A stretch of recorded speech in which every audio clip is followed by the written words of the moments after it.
make a trip to the pharmacy? Maybe a natural way, one that could start with the foods that you eat.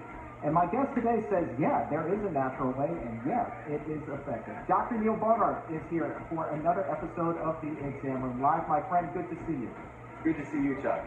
All right. Now, if you have a question about cholesterol, go ahead and post that in the comment or in the chat. We're going to get to as many as we possibly can here on the show today. And because it is the doctor's mailbag that we're going to be opening up, there's questions about a little bit of everything in there as well. So, Dr. Barnard, we're going to be talking about coconut milk and high-protein, low-carb diets. I know we have a question about that already, as well as diet soda, and of course, plenty about cholesterol and then some. So go ahead, get your questions in there, or send them to me on Twitter or Instagram at ChuckCarrollWLC.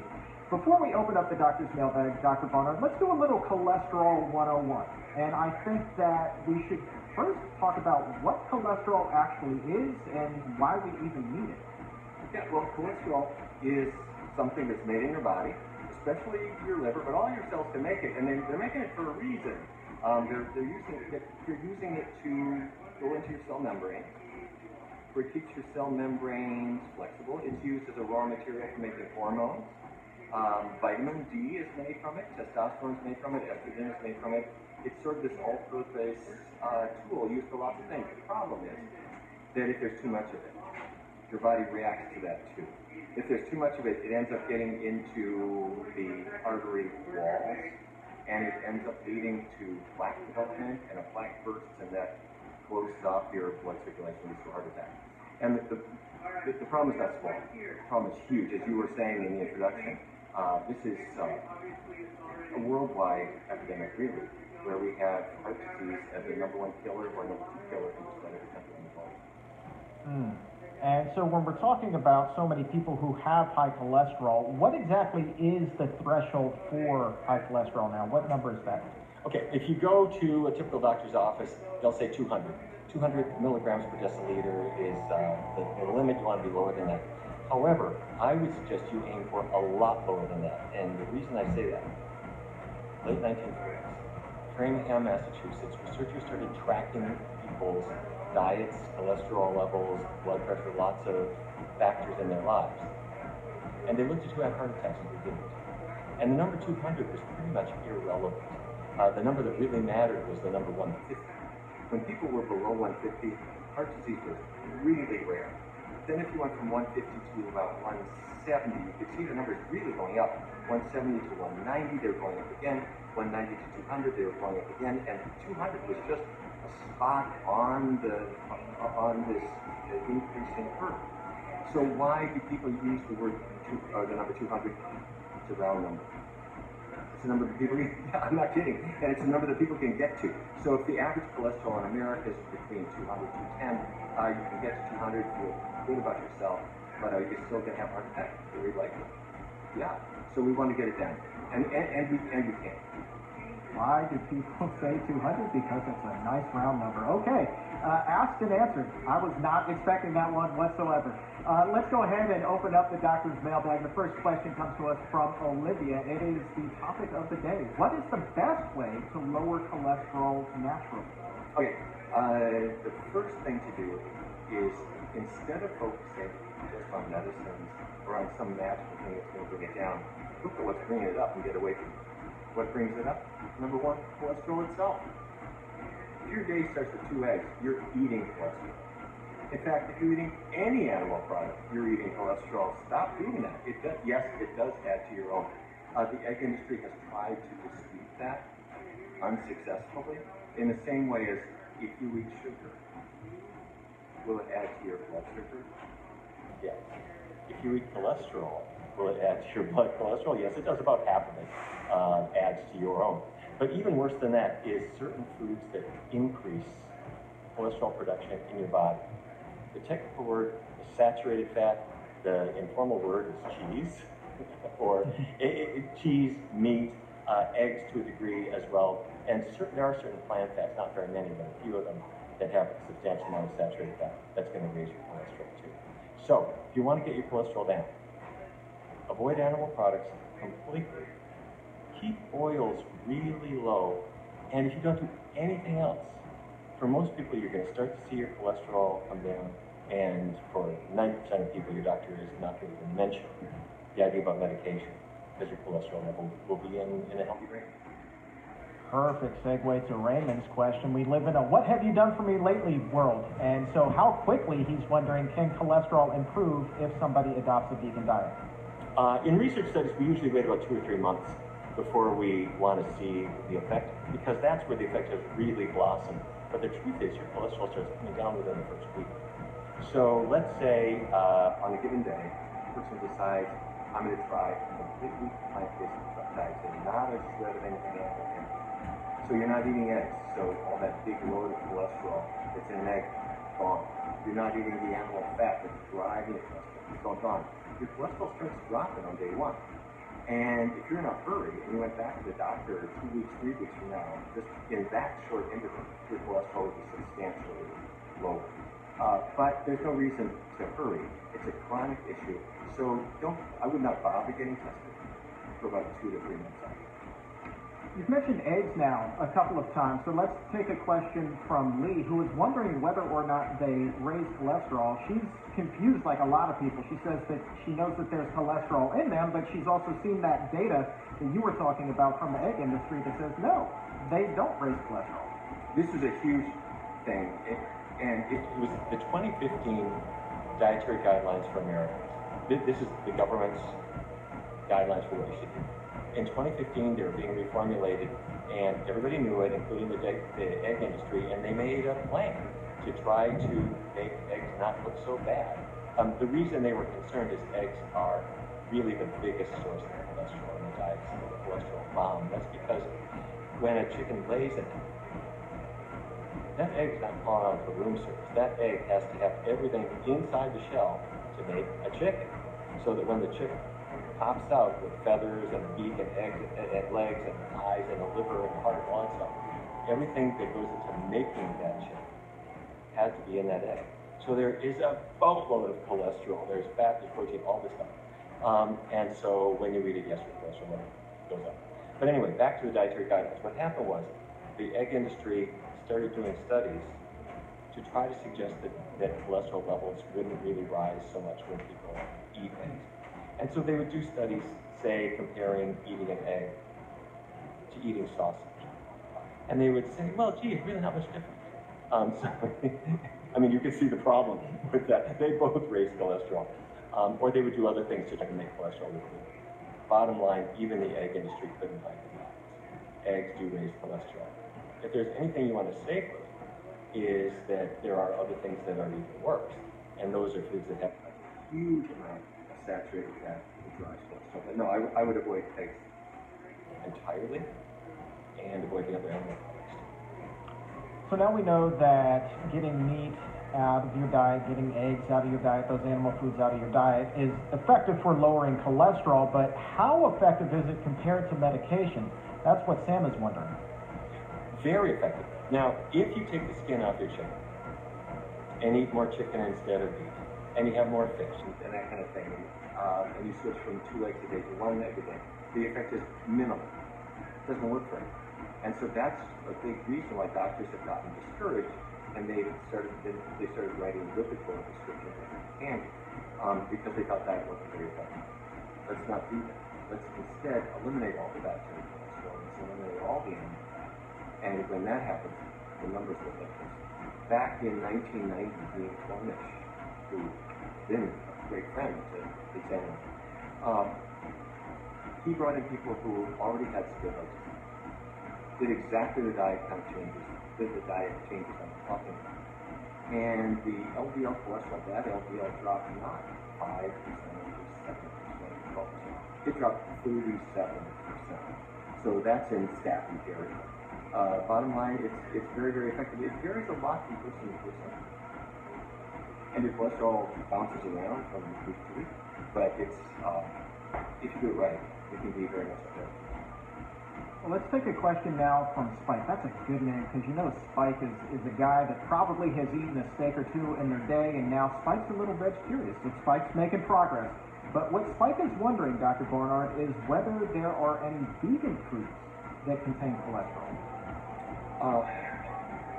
There are tiny, tiny traces of cholesterol you will see here and there in various plants. You take a tobacco, for example, and it's got nicotine or whatever, but you'll find some tiny traces of cholesterol. But not to any substantial degree, not to any significant degree, not enough to drive that nutrition fact label up above zero, so the amounts are trivial. So the practical answer is no, plants don't have cholesterol. But what they do have, in some cases, is they do have bad fat. Not many. Beans and vegetables and fruits and grains really don't have much saturated fat at all. But there are a couple of bad actors.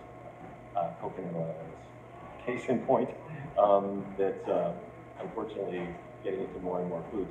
But it has not cholesterol, it's got a lot of saturated fat that will drive cholesterol. Let's get back to the what have you done for me lately category. Take a question from Mickey wondering, are there any foods that lower cholesterol faster than others? She's wondering specifically whether high fiber foods would do the trick.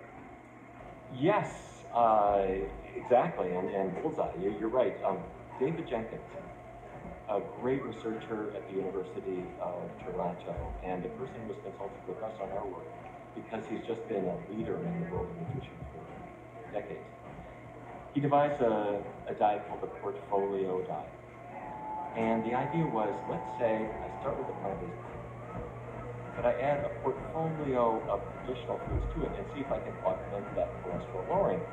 And the answer is you sure can. And number one, high fiber foods, what we're talking about, beans, of course. Fiber is roughage, but also barley and oats. You know, you pick up a box of oats, and they'll put an authorized nutrition health claim on there that the government lets them use, saying that it will lower cholesterol. Cholesterol, not huge, but a few percentage. So let's add to some other things. Soy protein, for some reason, lowers cholesterol. Beyond just the fact that soy doesn't have cholesterol in the animal fat, there's something about soy that will reduce cholesterol.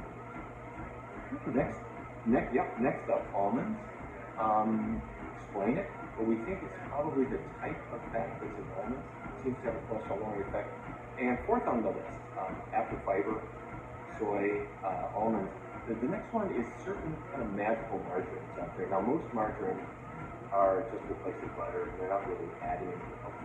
But there are some brands like Benecol. You'll see these brands, they have certain sterols or stanols in them that have an active cholesterol lowering effect. David Jenkins put them all together, brought them to the volunteers and said, try this, and he could get about a 30-40% cholesterol lowering in 4 weeks. It was very fast. So you can add those to your diet. That said, if you're just avoiding the animal products and the bad oils, you're going to get a pretty good effect just from that alone. Not be over with a feather. You can lower your cholesterol by eating a certain type of margarine. That, again, file that under, was not expecting to hear that on this show. That is just amazing. Always, man, that's what I love about the show, Dr. Barnard, is every single time we learn something new. It's so great. That's why I love this show so much. Yeah, well, let me add this onto it then, Chuck. Yeah. There are two brands that you'll see a lot. One is Benecol, one is Take Control. I'm not suggesting that you need either one, but they both do have, they're margarine. You put them on your baked potato. But they do have a specific cholesterol level. Let's take a question here from Brittany, and I think that this probably comes from a house where Brittany lives, and maybe her significant other really has their heels dug in. Brittany's going vegan, she's feeling good, eating plant-based, but her partner, heels dug in, wants to continue to eat that diet that they've been eating. So maybe Brittany is just looking to do the best that she can here, and she's wondering which meat has the most cholesterol. So maybe that's something that she'll stop serving. I hate to break it to you. The cholesterol is different from the fat. The cholesterol, as I mentioned, is actually in the cell membranes of the muscle cells. So if you have chicken, beef, and you take the skin off the chicken, in the lean portion of the chicken, or the lean portion of the meat, the beef, that's where the cholesterol is high.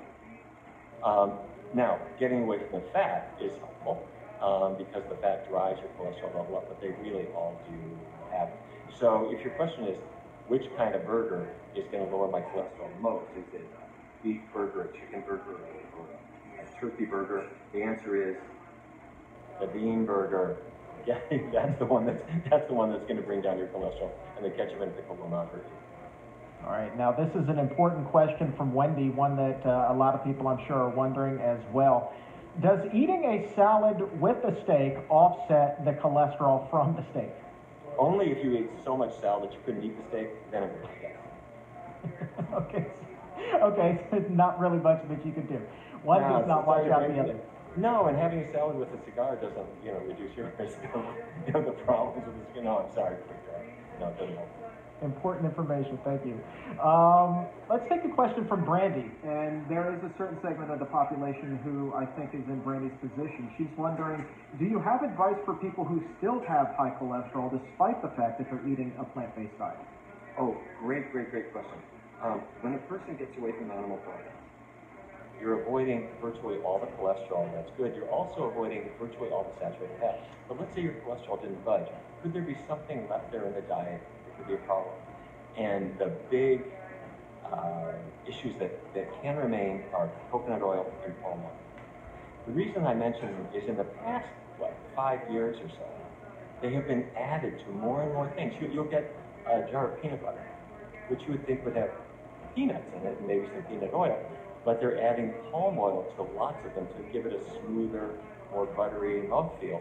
And palm oil is high in saturated fat, and it will raise your cholesterol. Coconut oil, even more so. And coconut oil, you will see it in some things like the Impossible Burger or a number of other products like that, where it's added to make it taste like animal fat, but it has kind of the effect that animal fat does. So avoid the coconut oil. Avoid the palm oil. That will bring you down. Avoid fatty foods in general. For extra credit, the saturated fat content of, say, beef fat, 50% of it is saturated. Switch to chicken, it's 30% saturated. Go to olive oil, it's only 14% saturated. That's good, but if I go to a nonstick pan and I don't use oil at all, it's down to 0. So what am I saying? Avoid animal products, avoid coconut oil and palm oil, and avoid oils in general. And the vast majority of people are going to knock their cholesterol down. If you did all this and it didn't work, the problem is genetic, and that's the time to talk to your doctor about whether or not you should start a statin. And how many people fall into that particular category where it's just genetics? And I know that we can do a lot to improve our odds of being healthier, but in certain situations, it's just like, it's still kind of bad luck. So what percentage would you estimate of the population struggles with high cholesterol, no matter what? Yeah, maybe 1 in 10, something like that. And there we honestly don't know the answer. The answer is still to follow a healthy vegan diet. But the thing that we don't know is it going to help you to add a statin and drive your cholesterol down even more? And most doctors would say, absolutely go for the statin, get that low cholesterol. But as statins, risks have become more apparent. They cause weight gain and increased risk of diabetes, and in rare cases, even dementia. I emphasize rare because they also have benefits. But there was a really neat observation. In Dean Ornish's study that I mentioned earlier, everyone's going on a plant-based diet, and they're exercising and having a healthy lifestyle. There was one person in that study who could not get his cholesterol down. It was really high no matter what he did, and it was pretty clearly a genetic driver. But even he had reversal of his heart disease. In other words, he had an angiogram. His arteries were opening up just like everybody else. And so that started people thinking, well, maybe the issue is the cholesterol and animal products that you're eating, to a degree independent of what they do to your blood test. We don't really know the answer to that, but most doctors would say if you've got a high cholesterol and you just can't get it down no matter what you're doing, you might really want to consider medication. That's fascinating. I didn't realize that about his research. That's a really, really important nugget that you just put out there. Brass tacks now from Lucy. She wants to know, what is the bigger factor, bar none, not eating meat or the cholesterol-lowering properties found in plants? You mean when you switch from a meaty diet to a plant-based diet, are you doing better because you're not eating the meat or because there's something magical in the plant? It's really the not eating the animal products. And by the way, I didn't mean to just say meat, because the biggest source of the bad fat, like the cholesterol driving fat, saturated fat, technical term. The biggest source is not meat. The biggest source is cheese and other dairy products. Meat is number 2. But avoiding those fats is really the main thing. It's not the magical properties of the plants. And last question before we open up the floor to other forms of questions here and touch on a few other things is every time that we talk about cholesterol on the show, I think back to a story maybe you told or I heard it somewhere about somebody who had high cholesterol, adopted a plant-based diet. The numbers improved just so dramatically. He goes to the doctor, the patient does, and he's like, "Doc, this is a great improvement," but the doc says, well, you need to keep eating meat so you can keep taking your medication. So, I mean, what do you say to something like that, and how does a person really make sure that they're working with their doctor in the right way as they're switching over to this type of eating? Yeah, it's a tragic thing that sometimes doctors give advice that isn't really so helpful. I'm happy to say that that's happening less and less and less. And the reason I say that is we've been doing clinical trials now since the 1990s. And when we got started, at that time, there were a lot of doctors who were really glad that their patients with weight problems, cholesterol problems, diabetes, were trying a vegan diet. At that point already, a lot of doctors knew it was a good idea. But now, virtually every single doctor knows it's a good idea. And these horror stories that you hear of a doctor thinking you need meat in your diet, luckily, those are pretty rare. But I do have to say there is one myth that has not yet left the medical community, and that is you can have a bad cholesterol, but if your good cholesterol, your HDL is high, that'll compensate. Then you're going to be safe. And unfortunately, doctors haven't really gotten that out of their heads. There was evidence years ago that people with high HDL levels had less risk of heart disease.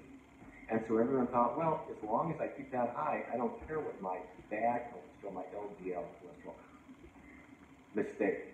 Research has come in and it has shown that, let's say you boost your HDL.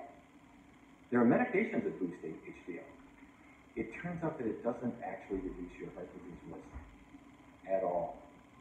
So doctors have had to go back to basics. They get your cholesterol test, they look at the total number, what they zero in on is your LDL cholesterol level. I want that below 100, and I honestly do not care if your HDL level is super high.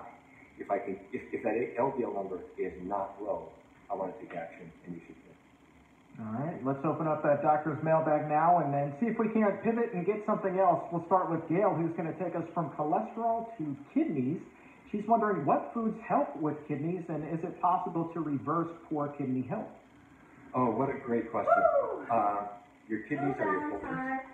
You need them. You can't live without them. If your kidneys totally fail, we're looking at transplants or dialysis. So if you have had some attacks to your kidneys, either from diabetes, high blood pressure, or infections or other causes, we want to preserve the remaining kidney function that we have, and you can. So if the assault has come from diabetes or high blood pressure, this is a big case for a healthy diet. Getting the animal products out again is just absolutely essential. That's the real basics for improving diabetes and for improving blood pressure.